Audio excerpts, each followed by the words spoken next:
इस कहानी को समझने के लिए कहानी का पहला भाग जरूर सुने। अरे यार, अब तो बता दो कि तुमने मुझे यहाँ किस लिए बुलाया है। हरे भरे पार्क में मुलायम घास पर बैठे आरव ने सामने रिया से पूछा। आरव के चेहरे पर बेचैनी के साथ साथ घबराहट झलक रही थी। आज से 10-12 दिन पहले मुझे और रितिका को छेड़ने वाले गुंडे इसी शहर के हैं ना? रिया ने आरव के सवाल का जवाब देने की बजाय उसी से एक ऐसा सवाल कर लिया जिसे सुनकर आरव के हाथ के तोते उड़ गए। मुझे कैसे पता होगा कि वे कहाँ के हैं? बड़ी अजीब बात है यार। तुमने उन्हें पैसे देकर उस इच्छा पूर्ति पेड़ के पास मुझे छेड़ने का कॉन्ट्रैक्ट दिया था और तुम्हें ये तक पता नहीं है कि वो लोग कहाँ के हैं। ये तुमसे किसने कहा कि मैंने उन्हें पैसे देकर तुम्हें छेड़ने के लिए उस पेड़ के पास बुलाया था? पहले तुम मेरे क्वेश्चंस का आंसर दो, फिर मैं तुम्हें तुम्हारे क्वेश्चन का आंसर दूंगी।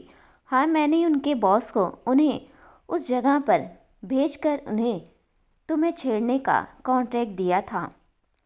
Good boy. अब लगे हाथ ये भी बता दो कि ये इसके पीछे तुम्हारा पर्पस क्या था? विवान की ये असलियत तुम्हारे सामने लाना कि वो इतना स्नीकी और सेल्फिश है कि तुम्हारी इज्जत खतरे में हो तब भी वो तुम्हारी हेल्प नहीं करेगा। इस पूरे ड्रामे के पीछे तुम्हारा बस इतना ही पर्पस था? हाँ। ओ नो यार, ये तो वही बात हो गई कि खोदा पहाड़ और निकली चुईया। मतलब बहुत ही सिंपल है। मुझे लग रहा था कि तुमने मुझे इम्प्रेस करने के लिए ये ड्रामा अरेंज किया था, लेकिन तुम्हारा तो इसके पीछे काफ़ी सड़ा सा पर्पस था। I am so disappointed to know that. I am going now. अरे प्लीज़ 2 मिनट रुककर मेरी बात सुन लो यार। फिर तुम्हें लगे कि तुम्हारा यहाँ रुकना टाइम वेस्ट करना है तो तुरंत चले जाना। ओके, कहो जो कहना चाह रही हो। एक्चुअली मैं ये कहना चाह रहा हूँ कि इस ड्रामे को अरेंज करने के पीछे मेरा जो पर्पस था उसका फाइनल गोल वही था तो जो तुमने गेस किया। बट मुझे लगता था कि मैं सीधे फाइनल गोल की ओर जंप लगाऊंगा तो तुम्हें हमेशा के लिए खो दूंगा। इसलिए मैंने पहले सिर्फ विवान को रास्ते से हटाने का प्लान बनाया और थोड़ी गड़बड़ी के बावजूद इसके सक्सेस हो जाने के बाद मैं अपना ये फाइनल गोल अचीव करने के बारे में सोच रहा था। एक नंबर के बेवकूफ़ हो तुम। विवान तुम्हारे रास्ते में कभी था ही नहीं, इसलिए तुम्हें उसे हटाने के लिए ये फालतू का ड्रामा अरेंज करने की ज़रूरत ही नहीं थी। और जिस गोल की ओर तुम इतना स्लो स्पीड से बढ़ रहे हो वो पिछले 3-4 माह से तुमसे सिर्फ 2 कदम की ही दूरी पर है, लेकिन उसकी और 2 कदम बढ़ाने की हिम्मत दिखाने की जगह अननेसेसरी स्टूपिड आइडियाज़ यूज कर रहे हो। ऐसा था तो तुमने खुद मुझे अभी तक प्रपोज क्यों नहीं किया?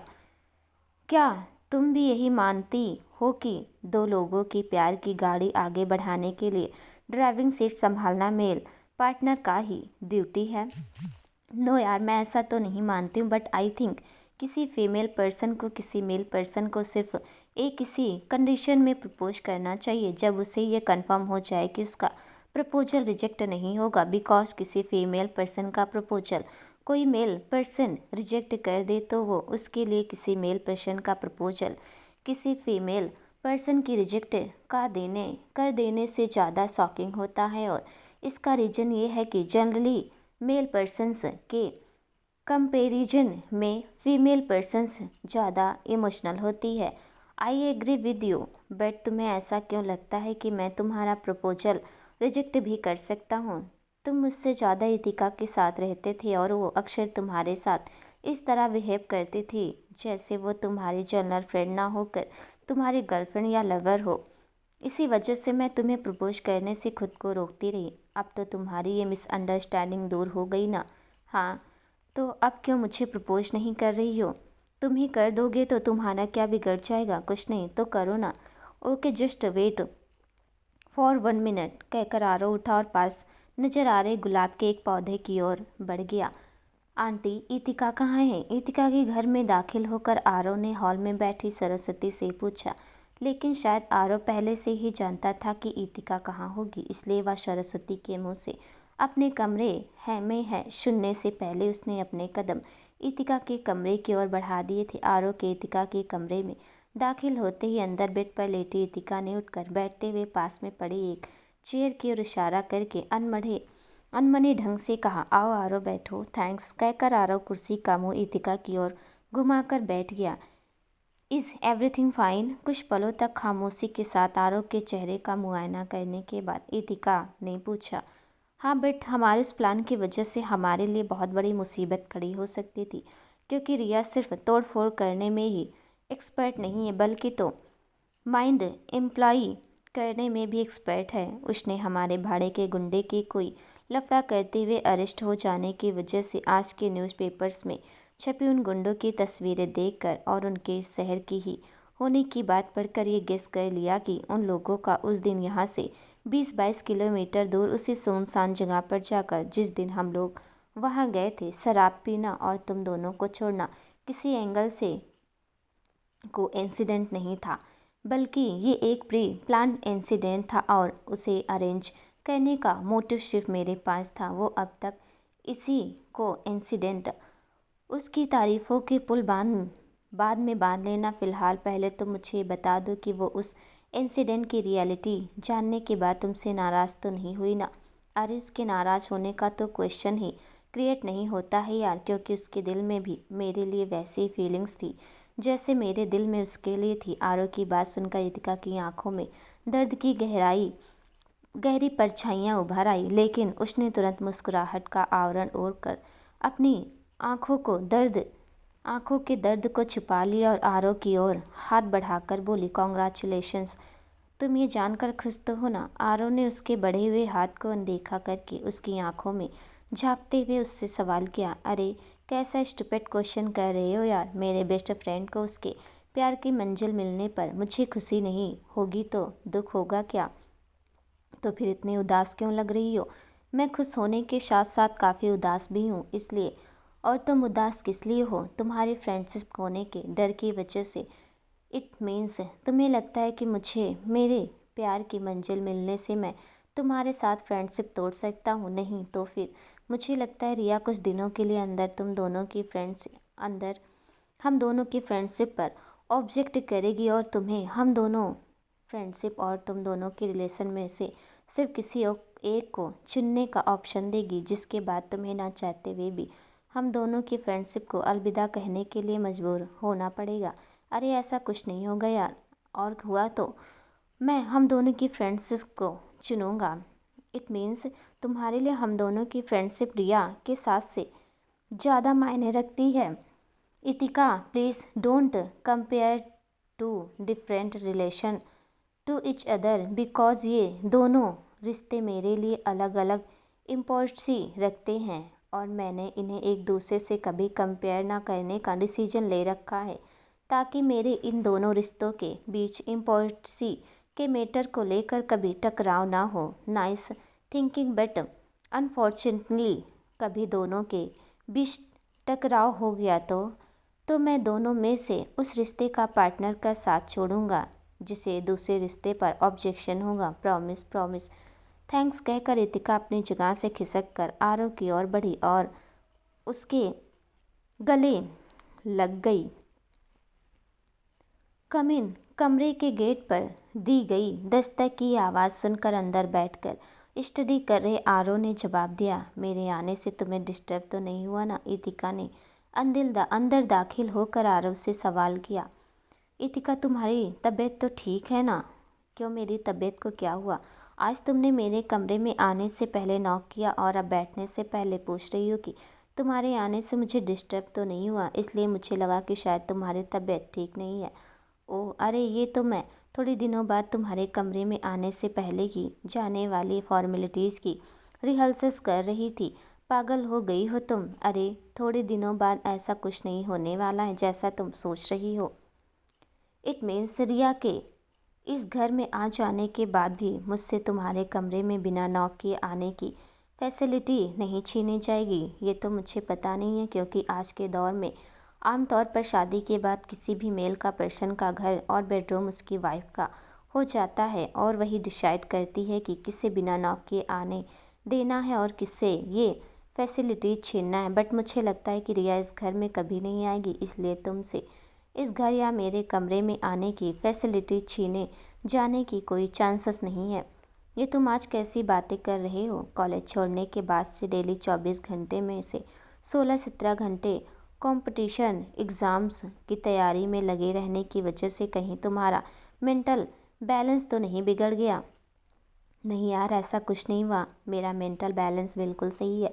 तो फिर ऐसी उटपटांग बातें क्यों कर रहे हो? ये तो मैं भी जानती हूँ कि तुमसे शादी करने के बाद भी रिया इस घर में नहीं रहेगी, बट तुम छुट्टियों में 2-4 दिनों के लिए घर आओगे तब तो उसे तुम्हारे साथ इस घर में आना ही पड़ेगा ना। ये लो, अभी शादी के लिए ना रिया ने कंसेंट दी है और ना रिया के पापा ने, और इधर मैडम ने भी डिसाइड कर लिया है कि वो शादी के बाद कहाँ कहाँ कितने कितने दिन रहेगी।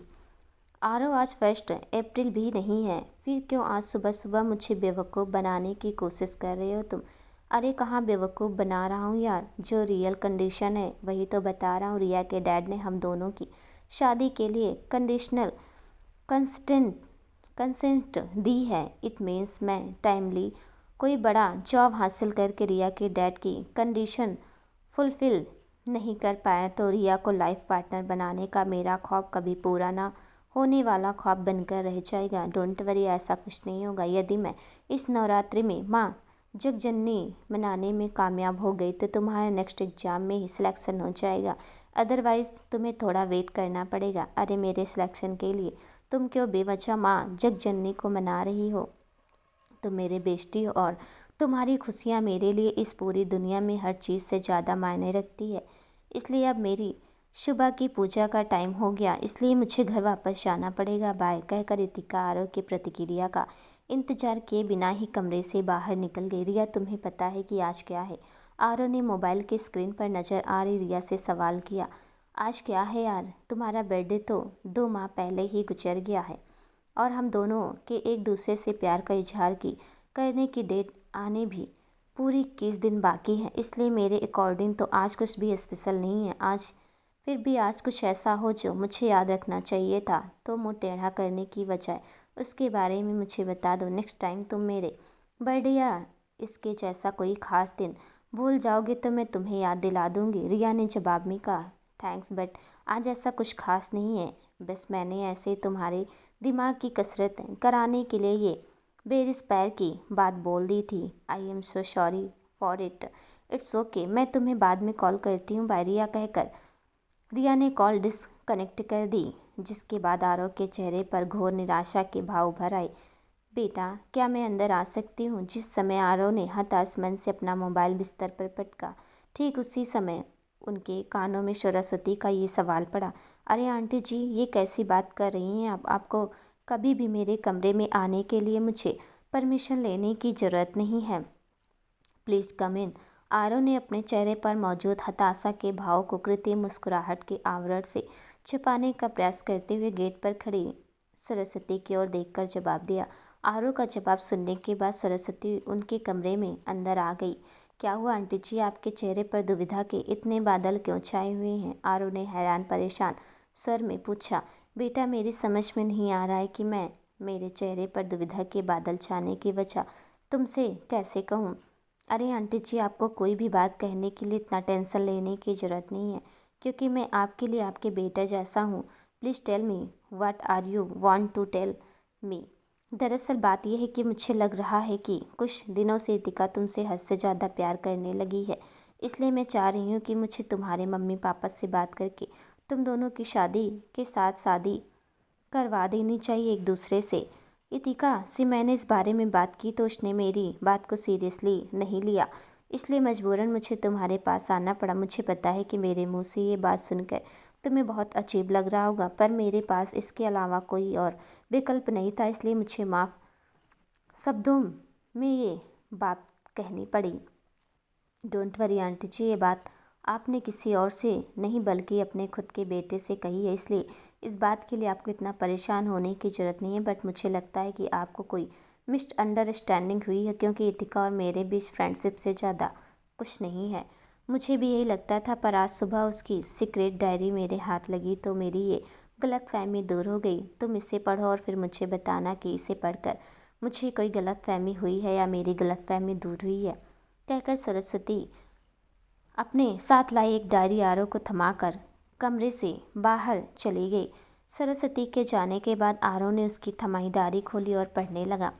फर्स्ट पेज, जिस पर करीब 15 माह पुरानी डेट अंकित थी, लिखा था, ललिता बहन, तुम्हें तो बहू खोजने की जरूरत ही नहीं पड़ेगी। आज सुबह मैं आरव से मिलकर उसके घर से निकली, तभी आरव के घर के अंदर बैठी पड़ोस वाली सबिता आंटी की ये बात मेरे कानों में पड़ी तो उनकी पूरी बात सुनने और इस पर आरव की मॉम ललिता आंटी की प्रतिक्रिया जानने के लालच में मेरे बढ़ते कदम खुद ब खुद रुक गए। मैं किसी को कॉल करने की स्टाइल में अपना मोबाइल कान से लगाकर आरव के घर के गेट के साइड में खड़ी हो गई और सविता आंटी की बात सुनने लगी। उन्होंने आगे कहा, क्योंकि किस्मत से बैठे बैठाए तुम्हें इतनी अच्छी लड़की विकल्प रूप में मिल गई है। तुम मेरी सलाह मानो और जल्दी से इस लड़की के माँ बाप से बात करके इसका आरव के साथ रिश्ता पक्का कर दो और खुद भी अपने लिए बहू खोजने की चिंता से मुक्त हो जाओ और इसके माँ बाप इसके लिए लड़का खोजने की लिए चिंता से मुक्त कर दो। सविता बहन में ये बात साल भर पहले जब इसका परिवार बगल वाले घर में रहने आया था तभी से सोच रही हूँ, लेकिन अभी ऐसी बात करने का सही समय नहीं आया है, इसलिए मैं चुप हूँ। पर जैसे ही इसकी और आरव की पढ़ाई पूरी होगी और आरव कोई जॉब करने लगेगा, वैसे ही मैं इसके माँ बाप से इसका आरव के लिए हाथ मांग लूँगी। ललिता आंटी की प्रतिक्रिया सुनकर मुझे ऐसी अजीब सी फीलिंग हुई जो पहले कभी नहीं हुई थी। मुझे उनकी और सविता आंटी की आगे बातचीत सुनना ज़रूरी नहीं लगा और मैं अपने घर आ गई। घर आने के बाद सबसे पहले मैंने अपने मोबाइल की फ़ोटो गैलरी में मौजूद आरव की तस्वीरें देखी। आज मुझे आरव की तस्वीरें उस आरव से काफ़ी अलग लग रही थी जिसके साथ मैं करीब 1 साल से एज ए फ्रेंड डेली मिला करती थी। मैंने आज 10 से ज़्यादा बार आरव की वो तस्वीरें देख ली जो मेरे पास मौजूद थे, लेकिन फिर भी मेरा मन नहीं भरा। पता नहीं क्यों आज मुझे आरव सडनली अजीब सा लगने लगा था। मुझे लग रहा था कि मैंने उसे कभी ठीक से देखा तक नहीं और ना कभी उससे बात की। यही नहीं, आज मैं खुद भी अजनबी जैसी लग रही थी। बचपन से यंग होते तक कभी किसी बात पर न शर्माने वाली मैं सविता आंटी और ललिता आंटी की बातों का मतलब सोच सोच कर मन ही मन शर्मा रही थी। कभी मैं अपने मोबाइल के रियर कैमरे की हेल्प से स्क्रीन पर खुद का चेहरा देखकर मुस्कुरा रही थी और कभी मैं अपना मुंह बनाकर खुद को चिढ़ा रही थी। लेकिन मैं आरव को पसंद नहीं आई तो जैसे मेरे मन में ये ख्याल आया, पिछले 10 मिनट से जारी मेरे ख्वाबों की उड़ान पर सडनली ब्रेक लग गया। इसके बाद मैंने कल्पना लोक में ना भटक कर यथार्थ की धरातल पर रहने का डिसीजन ले लिया ताकि ललिता आंटी का ख्वाब, जो अब मेरा भी ख्वाब था, पूरा ना होने पर मेरे दिल को गहरा आघात ना लगे। दूसरे पेज पर पहला नोट खत्म होने के बाद डायरी के तीसरे पेज पर पहले नोट से करीब 1.5 माह बाद की एक डेट डालकर ये शॉर्ट नोट लिखा था। आज ये जानकर मेरे दिल पर मानो बिजली गिर कर गई कि मेरे सपनों के राजकुमार की ख्वाबों की शहजादी कोई और है। इसलिए अब मेरे सपनों के राजकुमार की लाइफ में मेरी एंट्री सिर्फ सपनों में ही पॉसिबल है।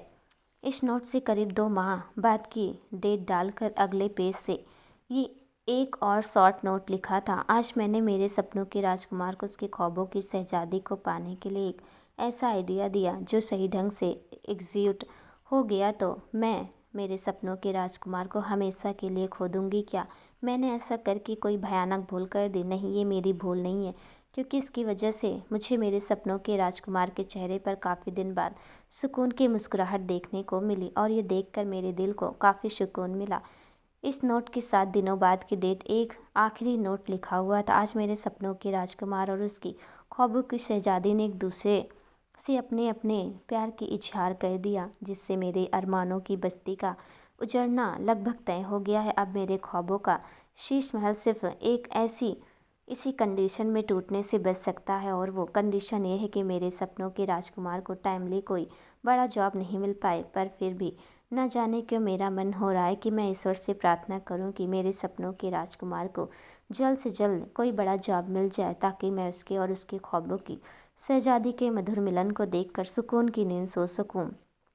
क्योंकि मेरे लिए मेरे सपनों के राजकुमार को पाने से ज़्यादा ज़रूरी ये है कि वो हमेशा खुश रहे। हे ईश्वर, उसे मेरे हिस्से की भी सारी खुशियाँ दे देना, पर कभी उसे दुख मत देना।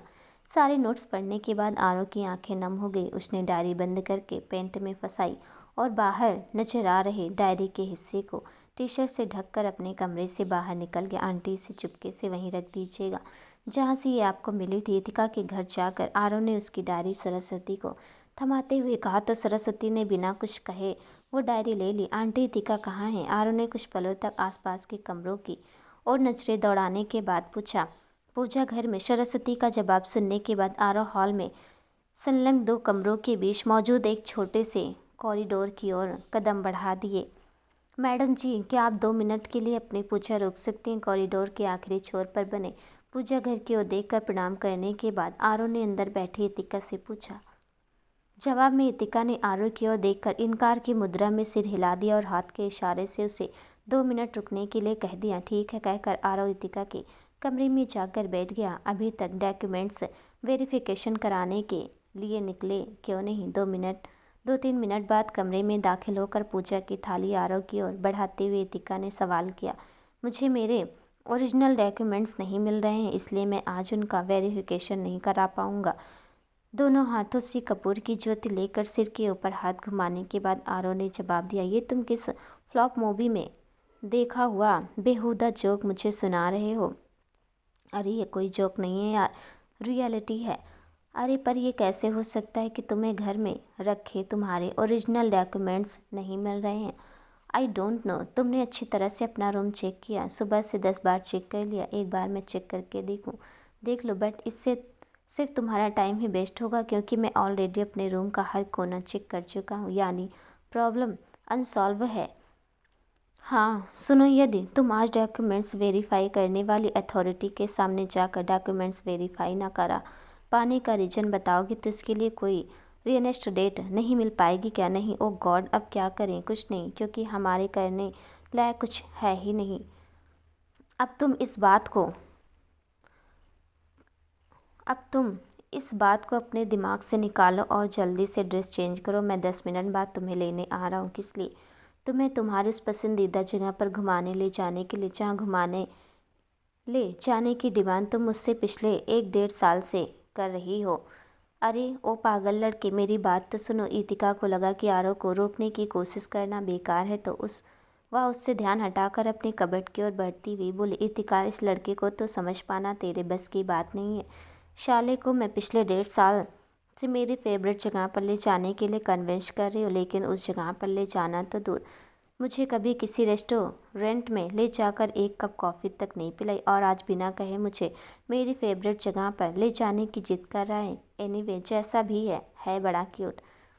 खुद से जी भरकर बातें करने के बाद इतिका उसकी अलमारी खोलकर उसमें से अपने लिए ड्रेस चुनने की कोशिश करने लगी। Itika, are you ready to go? करीब 10 मिनट बाद आरव ने इतिका के कमरे में आकर पूछा। बस 2 मिनट और लगेंगे। कमरे लगे आदमकद शीशे में देखकर अपने बाल संवारना जारी रखते हुए इतिका ने जवाब दिया। मैं तुम्हें 2 मिनट की जगह 5 मिनट दे रहा हूँ, बट तुम्हें बाल बनाने में 2 मिनट खर्च करने हैं और बाकी के 3 मिनट अपने ड्रेस चेंज करने में खर्च करने हैं। आई बात समझ में? जी सर जी। पर आप ये बता देंगी कि मेरी इस ड्रेस में कौन से फॉल्ट की वजह से आपने इसे चेंज करने का फरमान सुना दिया तो मैं भी उस फॉल्ट के बारे में जान जाऊंगी और दोबारा पहनने के मिस्टेक नहीं करूंगी। टॉप में तो कोई फॉल्ट नहीं है, बट मुझे ये तुम्हारा इतनी छोटी स्कर्ट पहनना बिल्कुल भी अच्छा नहीं लग रहा है। इट मीन्स ये मुझ पर सूट नहीं कर रही है। सूट तो हद से ज़्यादा करे, पर तुम्हारा इसे पहनकर घर से निकलना सही नहीं लग रहा है। ठीक है, तुम्हें मेरा इसे पहनकर घर से निकलना सही नहीं लग रहा है तो मैं इसे चेंज कर दूंगी, बट इससे पहले मैं ये एक बात जानना चाहूँगी कि तुम्हें रिया का इस तरह की स्कर्ट पहनना सही क्यों लगता है? उसका भी मुझे इस तरह की काफ़ी शॉर्ट स्कर्ट पहनना सही नहीं लगता है, बट उसने मुझसे हम दोनों की प्यार की गाड़ी चंद कदम आगे बढ़ने के बाद ही कह दिया था कि उसे उसके किसी पर्सनल मैटर में किसी का भी इंटरफेयर करना पसंद नहीं। इसलिए मैं उससे कभी नहीं कहता कि उसे कैसी ड्रेसेस पहननी है या कैसी लाइफ स्टाइल अपनानी है। तुम भी इस टाइप की बात मुझसे कह दोगी, मैं तुमसे भी कभी कुछ नहीं कहूँगा। यार तुम पागल हो गए हो क्या, जो मुझसे ये एक्सपेक्ट कर रहे हो कि मैं तुमसे कभी ऐसा कहूँगी? ये बात तो तुम ख्वाब में मत सोचना कि मैं रिया तुमसे कभी ऐसा कुछ कहकर मेरी हेयर स्टाइल, ड्रेसेस और लाइफ स्टाइल के लिए तुमसे फ्री में मिलने वाली एडवाइस की फैसिलिटीज़ खोना चाहूँगी। अब जल्दी से बाहर आओ ताकि मैं अपनी ड्रेस चेंज करके तुम्हारे साथ जाने के लिए जल्दी से रेडी हो सकूं। ओके, मैं तुम्हारा बाहर वेट कर रहा हूँ, बट प्लीज़ जल्दी ही आना। डोंट वरी, मैं तुम्हारे दिए 5 मिनट में से बचे हुए 10 मिनट 3 मिनट के अंदर बाहर आ जाऊंगी। थैंक्स कहकर आरव कमरे से बाहर निकल गया। लो, आ गया तुम्हारा ड्रीम पैलेस। अब जाओ और जी भरकर खेलो इस झील के पानी से। शहर के करीब 12 किलोमीटर दूर एक खूबसूरत झील के पास बाइक रोककर आरव ने पीछे बैठी इतिका से ये बात कही तो वह चुपचाप बाइक से नीचे उतर गई। आरव ने बाइक साइड स्टैंड पर लगाकर किसी बुत की तरह खड़ी होकर उसे देख रही इतिका से कहा, अब यहाँ किसी चुड़ैल की तरह खड़ी होकर मुझसे क्यों घूर रही हो? जाओ और जाकर अपनी वो सारी ख्वाहिशें पूरी कर लो जिन्हें पूरी करने के लिए तुम करीब 1.5 साल यहाँ लेकर आने के लिए मेरा सर खा रही हो। क्या हुआ मैडम जी? इतिका ने आरव की बात पर कोई प्रतिक्रिया नहीं दी तो आरव को उससे इसका कारण पूछना पड़ा। कुछ नहीं, इतिका ने अनमने ढंग से जवाब दिया। नहीं यार, कोई बात है? अदरवाइज तुम्हारे जैसे शरारती लड़की ऐसी जगह पर आकर इस तरह चुपचाप खड़ी नहीं रहती। आरव प्लीज़ मेरी बात पर यकीन करो, ऐसी कोई बात नहीं है जैसा तुम समझ रहे हो। अरे मैंने अभी तक ये बताया ही नहीं कि मैं क्या समझ रहा हूँ, और मैडम को पता चल गया कि मैं क्या समझ रहा हूँ। बाय द वे, क्या मैं जान सकता हूँ कि तुम्हें अकॉर्डिंग में समझ क्या रहा हूँ?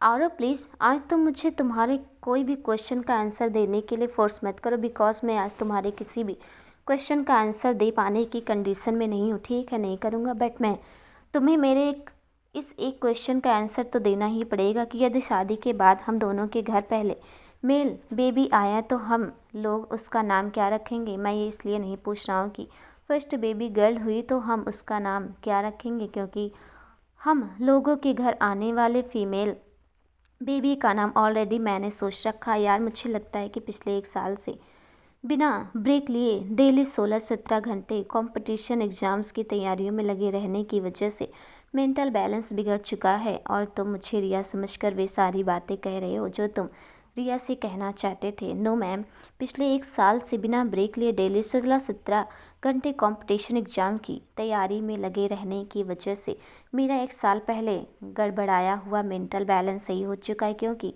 साल भर में मैं जान गया हूँ कि मैं जिसे गोल्ड की स्टैचू समझकर पाने के लिए दिन रात मेहनत कर रहा हूँ वो असल में गोल्ड की पॉलिश वाली पीतल की मूर्ति, और जिसे मैं पीतल की मूर्ति समझकर इग्नोर करता आ रहा हूँ वो प्योर गोल्ड स्टैचू है।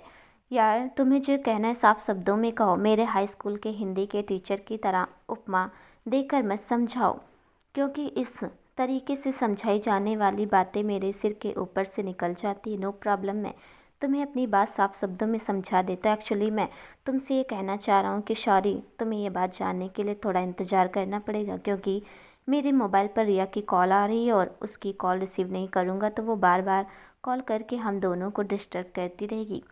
Okay, you first receive her call then talk to me. Itika का जवाब सुनने के बाद आरुण उसके मोबाइल पर आई कॉल रिसीव की और मोबाइल कान से लगाकर किसी के साथ बात करने में व्यस्त हो गया। दोस्तों, आज का पार्ट कैसा लगा हमें कमेंट में ज़रूर बताइएगा। मिलती हूँ इसके अगले पार्ट के साथ, तब तक के लिए नमस्कार।